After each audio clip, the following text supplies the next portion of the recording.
All right, y'all, welcome to the Scott Horton Show.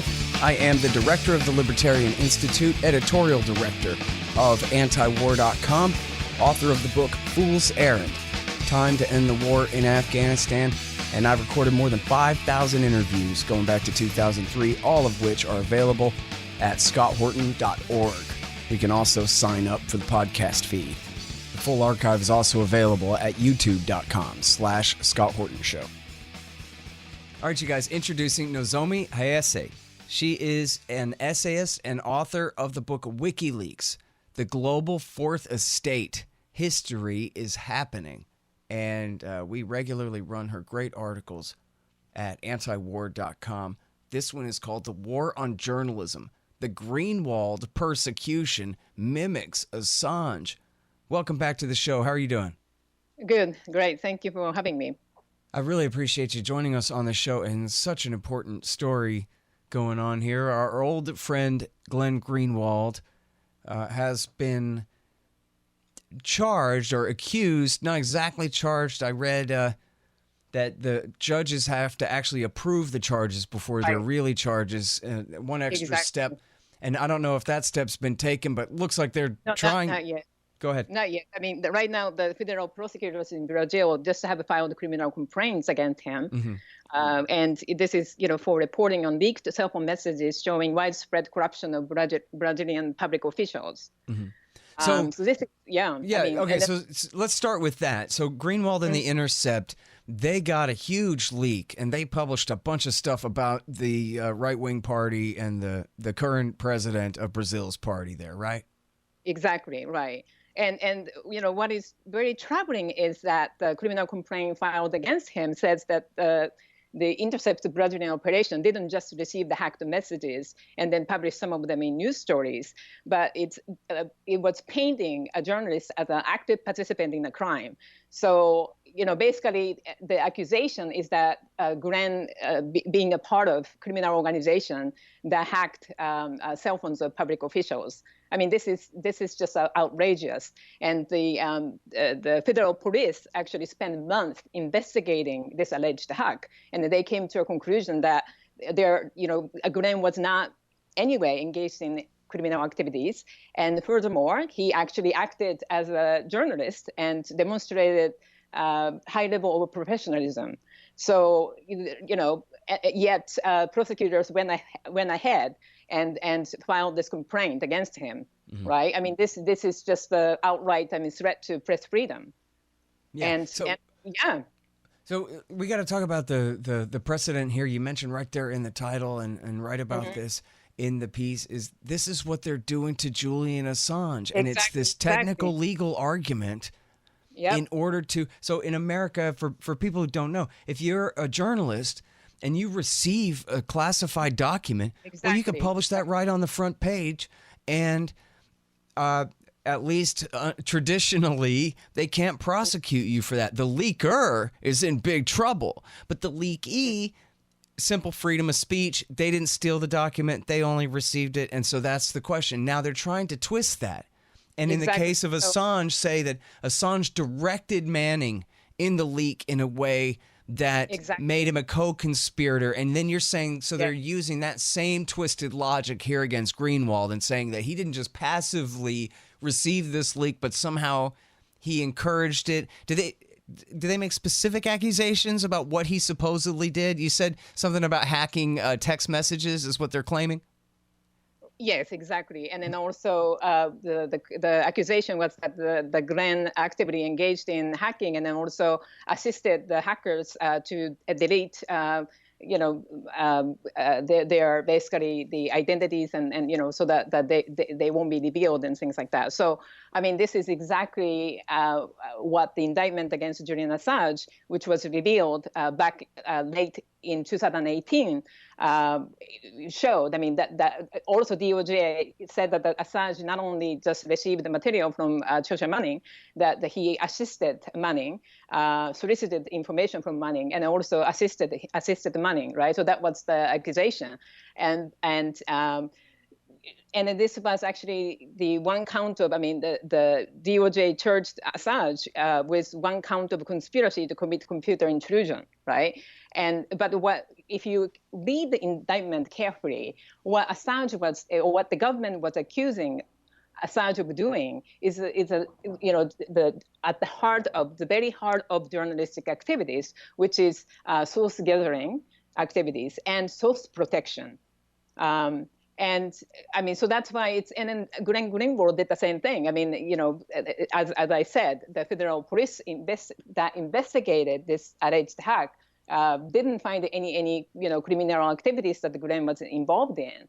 And he was just, engaged in the source protection. And so there's nothing there to be accused, for him to be accused of any being a part of any criminal activities. All right. Now, Brazil, they don't have a First Amendment like we do. What exactly is the law there? Well, I'm not sure, but they have a press freedom, and journalists are protected under that. And obviously, the president Bolsonaro, he's a close ally of Trump, and he has shown disdain toward press freedom. So this is not surprising that how this, the Brazilian government is now acting. And obviously, he also got the inspiration from Trump, and how Trump has been very hostile to media domestically, and then also overseas. This is the trend that we are seeing, and then the very thing that Assange's legal team has warned after the indictment against Assange was revealed last year. Mm-hmm. Well, now, so the media just totally sacrificed Julian Assange, even though the Obama government, which obviously really wanted to prosecute him and prosecuted more journalists under the Espionage Act than any president, all other presidents combined before him, they decided they just couldn't frame a case against Assange without essentially saying that the Washington Post and the New York Times are guilty of the same thing every day. Exactly. But the Trump government has picked this up. They're running with it anyway. Screw the New York Times, I guess. And so they don't mind. Scott, what is more troubling here is that yesterday there was this court hearing that deals with the timeline of Assange's formal extradition hearing that was scheduled to happen at the end of February. And in that, during the court hearing, the evidence submitted for this extradition case clearly indicated that U.S. government doesn't consider the foreign nationals like Assange to be entitled to First Amendment protection. So this is the case. First Amendment, to be clear, there has been a rhetoric about or discussion about whether Assange is a journalist or not, right? That we have seen this argument, right? Whether Assange is a different kind of journalist than the journalist at the New York Times, for instance. And the New York Times editor-in-chief, like Bill Keller, for instance, he distanced himself initially back then when WikiLeaks came to a public limelight. The Bill Keller said that, Assange, initially Bill Keller said that Assange is not a journalist. And then later he changed the tone saying Assange is a journalist, but not the kind of journalist, different kind of a journalist than I am, right? Yeah. And so there has been always this kind of trying to split the hair to say that he's not journalist, what he is. But to be clear, First Amendment protection doesn't just apply to journalists. It applies for everyone. Everyone has a right to free speech, period. So it's the fact that the U.S. government, the First Amendment protection doesn't apply to foreign nationals, that is clearly indicated by the evidence submitted for this extradition case, is deeply troubling. Right. And on one hand, as you see, U.S. government does engage in judicial overreach to prosecute a foreign journalist. Assange is not a U.S. citizen, right? He's an Australian citizen, and yet the U.S. government, to try to charge him under the Espionage Act. That's how outrageous it is, and at the same time denying the First Amendment protection. Well, right? People have to understand, and that's just crazy. A U.S. person, this is already decided law, hundreds of years old, at least more than 100 years old. A U.S. person is anybody who's being prosecuted by a federal court. Right. I mean, that's just right. And then here, I mean, like Kim.com is another example, of course. I mean, extradition, U.S. government is trying to extradite him. And Kim never, even put the step on U.S. soil, right? And yet the U.S. government is to think that they could extradite him. I mean, that's just the utter, craziness, right? And what's more concerning is that there have been a complete media blackout about Assange's situation. I mean, have you ever read anywhere that, news reporting in the mainstream media that Assange has been subjected to psychological torture, or Assange has been in complete isolation? Yeah, they're holding him under supermax conditions now on a charge of jumping bail on a warrant just to ask him questions about a case in a foreign country that has now been completely dismissed. Exactly. And then he already completed, 50 weeks sentence for the, that was given for the minor violation of, jumping bail, right? Oh, and they're still holding him. I was going to say, when is that 50 weeks up? Already up. I mean, it was done on September 22nd last year. So he's now thoroughly detained for the extradition request from the U.S. Yeah, I mean, that's it. Well, there was footage of him the other day leaving some kind of hearing where people were shouting at him, "We support you" and stuff, but he was, pointing at his ear like, "Yeah, he's behind bulletproof glass and can't hear anything." But at least, I have no idea what's going on in his brain, but it didn't look like he was in too bad a health, I don't think, at least. I mean, his physical health has been deteriorating. And then obviously, I mean, if you consider the fact that he has been arbitrarily detained for 7 years in the Ecuadorian embassy and being spied, every act that he made while he was living there had been monitored by the CIA. CIA hired the Spanish security company to spy on not only Assange, but Assange's lawyers and doctors. I mean, this is completely, unthinkable. And obviously, I mean, it's become so clear that he is a political prisoner, right? And that there is this journalist being imprisoned in the UK. I mean, I never thought that we would come to a day where we would be talking about journalists being imprisoned in Western societies like this. Hey guys, Scott Horton here for Mike Swanson's great book, The War State. It's about the rise of the military-industrial complex and the power elite after World War II, during the administrations of Harry Truman, Dwight Eisenhower, and Jack Kennedy. It's a very enlightening take on this definitive era on America's road to world empire. The War State by Mike Swanson. Find it in the right-hand margin at scotthorton.org. Hey y'all, Mike Swanson is a successful Wall Street trader with an Austrian school understanding of the markets, and therefore he has great advice to share with you. Check out Mike's work and sign up for his list at wallstreetwindow.com. And that's what you'll get, a window into all of Mike's trades. He'll explain what he's buying and selling and expecting and why. I know you'll learn and earn a lot. wallstreetwindow.com. That's wallstreetwindow.com. One thing that I really have going for me right now is that I quit Twitter. But I did see on a website a reference to a tweet by the great Radley Balko from the Washington Post, the great civil liberties writer there. And he was condemning, and he didn't name names, but I believe him.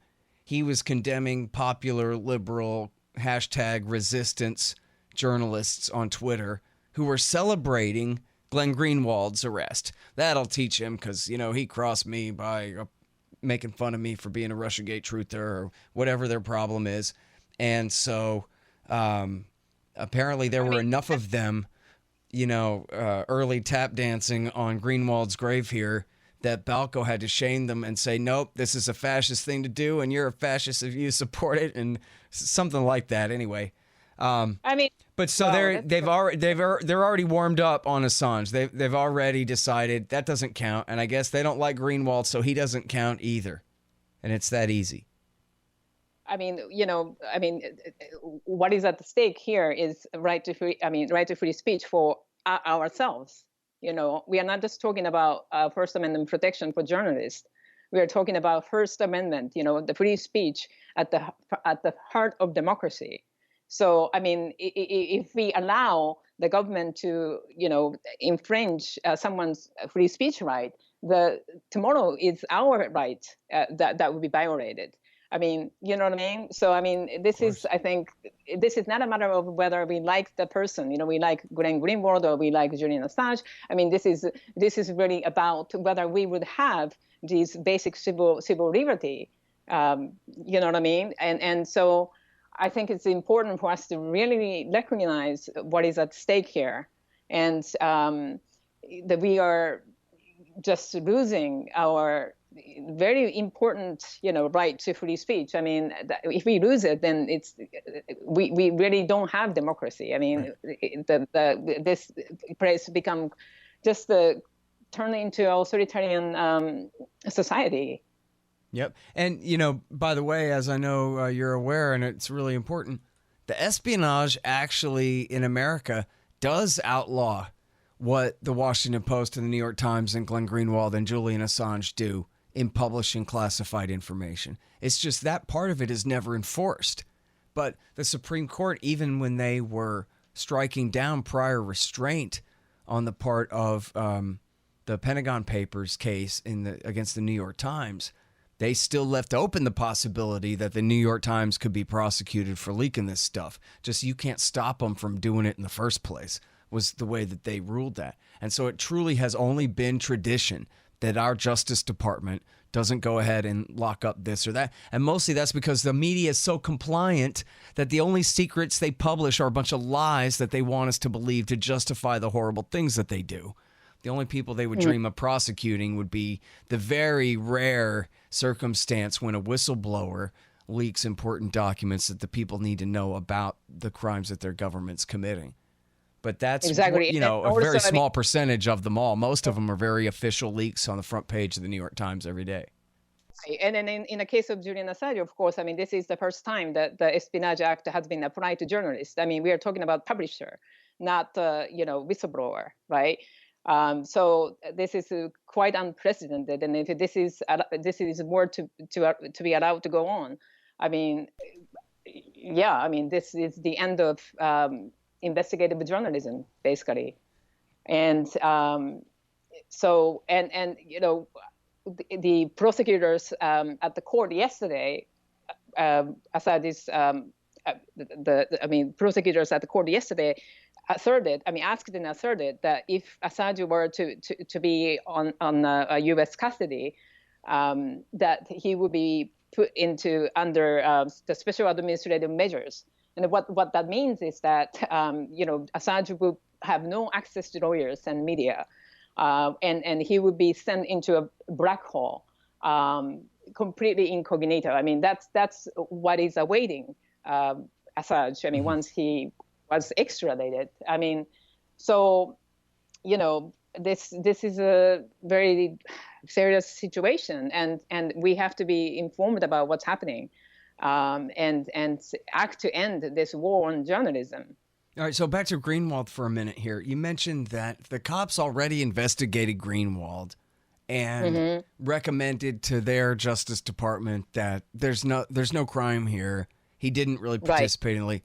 They went ahead and charged him anyway. Right.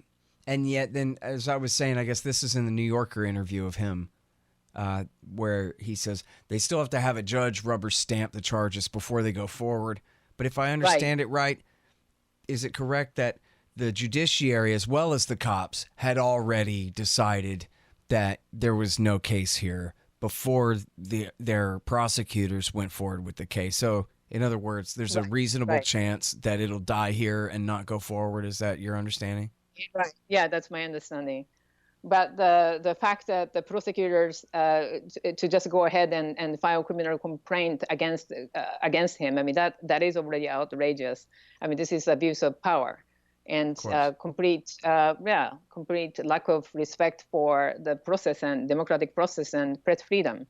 Yep. And in that interview, he says, quite unlike all the hyperbole in America, there really is a threat of a return to fascism here from their previous fascist dictatorship that, of course, America supported the coup and backed all along there. Whereas, no, America has its problems, but for what it's worth, these institutions aren't going anywhere, not at the hands of any autocrat, they're not. Whereas over there, they really could snap their fingers and replace this Constitution with a brand new one that goes back to the bad old days if people aren't very vigilant about that. Right. And also, I mean, for Glenn's case, I mean, he's a high profile journalist, so that there is a lot of, he would get a lot of public support. And press freedom groups swiftly came to defend him, for instance. And then there has been a public outcry about this issue. That's but good. What about what if it's just a unknown journalist in Brazil? I mean, this he or she could be easily indicted and sent to prison. I mean, so we have to understand this is not just about Glenn's issue. I mean, this is has a large implication for any journalist in Brazil, and then also journalists around the world. Yep. And the thing of it is the journalism profession is so discredited because of all the government's lies that they regurgitate all day. And so, but people blame them even more than they blame the government. And so when bad things happen to bad people, we really don't mind so much, even though, as you say, yeah, but that's your rights too. Be careful. But that's, the same way they sacrificed Julian Assange. I kind of feel that way about the New York Times. I don't mind when bad things happen to them, They're the ones who do the worst job selling us out. Right. I mean, it's just that also reveals that what journalism as a profession has become, and then at the same time, the significance of what Julian has done with his work with WikiLeaks. WikiLeaks really enabled the true function of a free press, and in some ways it restored democracy. And we think that we live in a democratic society, and then we think that we have right to free speech when we don't. So I think that it's very interesting to see how the mainstream journalists reacted to Assange's, U.S. government's prosecution of Assange. How they ignored Assange or tried to distance themselves from him, and that they don't realize that they are actually the victims of this system of control.